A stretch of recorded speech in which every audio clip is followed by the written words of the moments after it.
ایک خاتون نے کیا تھا کہ وہ اپنی جوانی کی عمر میں اپنے والد کی نافرمانی کرتی رہی ہیں۔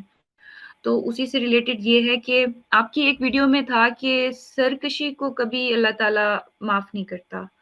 تو وہ یہ فرما رہی تھیں کہ تب تو میں سب کچھ جانتی تھی، قرآن کے احکامات بھی جانتی تھی، ان کے والد صاحب عالم تھے اور اس کے باوجود میں انکاری تھی اور بدتمیزی کر رہی تھی، تو ان کی نظر میں وہ سرکشی تھی۔ تو اب کیا ان کی معافی ہو جائے گی؟ اب وہ ایسا کیا کریں؟ ان کے دل کو تسلی نہیں ہو رہی، ان کو لگ رہا ہے کہ وہ اس وقت وہ سرکشی میں تھیں، انہوں نے سرکشی کی ہے۔ تو وہ آپ کی رائے جاننا چاہ رہی تھیں اس پر۔ اللہ تعالیٰ نے اپنی کتاب میں یہ بات بہت واضح طریقے پر کہہ دی ہے کہ جس نے جو جرم بھی کیا ہے، جب تک اس کو مہلت عمر ملی ہوئی ہے، اس کے لیے معافی کا بھی امکان ہے، اس کے لیے عفو و درگزر کی بھی گنجائش ہے، اس کو اللہ کی رحمت سے مایوس نہیں ہونا چاہیے۔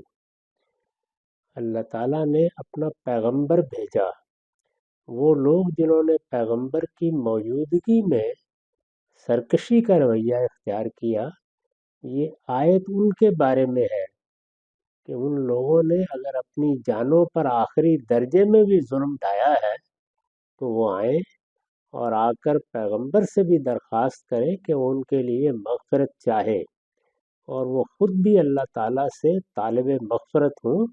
اللہ بہت معاف کرنے والا ہے۔ جب یہ کہا جاتا ہے کہ سرکشی ناقابل معافی جرم ہے، تو اس کا مطلب یہ ہے کہ اس کی سزا دی جائے گی۔ ناقابل معافی کے معنی یہ ہے کہ محض اس بنیاد پر یہ معاف نہیں ہو سکتا کہ آدمی نے تلافی کیے بغیر توبہ کے الفاظ زبان سے نکال لیے۔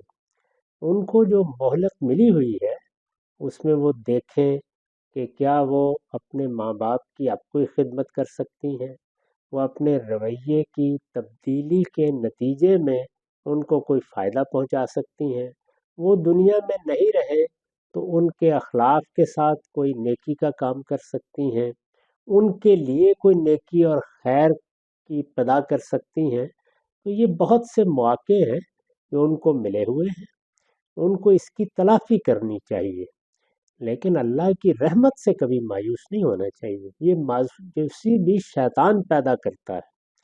اس کے پیش نظر یہ ہوتا ہے کہ پہلے ایک گناہ کیا، اس گناہ کے نتیجے میں ایک سزا متعین ہو گئی، اب میں اس سے نکل لینا دوں۔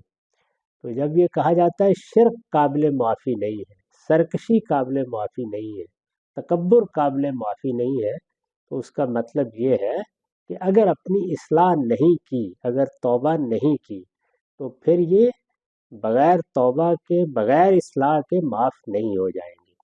اللہ کے ہاں بعض چیزوں کے بارے میں اس کے بغیر بھی درگزر ہے، اس کے بغیر بھی معافی ہے۔ چنانچہ روایتوں میں بہت سی چیزیں ہیں، اور قرآن میں بھی بیان ہوا ہے کہ ایک بندہ مومن نیکی کرتا ہے، اللہ تعالیٰ اس نیکی کے عوض میں اس کی غلطیاں معاف کر دیتا ہے۔ قرآن میں بیان ہوا ہے کہ سیئات یعنی چھوٹے چھوٹے گناہ اللہ تعالیٰ ویسے ہی معاف کرتے رہتے ہیں، یہ دیکھ کر معاف کرتے رہتے ہیں کہ میرے بندے نے اپنے آپ کو کبائر سے بچا کر رکھا ہوا ہے، یعنی بڑے گناہوں سے بچا کر رکھا ہوا ہے۔ اسی طرح رمضان آ گیا، روزے رکھے، گناہ معاف ہو جاتے ہیں، حج کیا، عمرہ کیا، گناہ معاف ہو جاتے ہیں۔ لیکن سرکشی، شرک، بدعت، کفر، یہ وہ چیزیں ہیں جو اس طرح معاف نہیں ہوتی۔ ان کے لیے ضروری ہے کہ آدمی توبہ کرے اور اپنی اصلاح کرے۔ قرآن مجید نے سورہ فرقان میں بشارت دی ہے، اور بڑے گناہوں کا ذکر کر کے بشارت دی ہے۔ اس میں سب سے پہلے شرک کا ذکر کیا ہے، اور یہ کہا ہے کہ جس نے توبہ کر لی اور اپنی اصلاح کر لی تو اللہ نہ صرف یہ کہ معاف کر دے گا، بلکہ اس کے گناہوں کی جگہ بھی اس کے نامہ اعمال میں نیکیاں لے لیں گی۔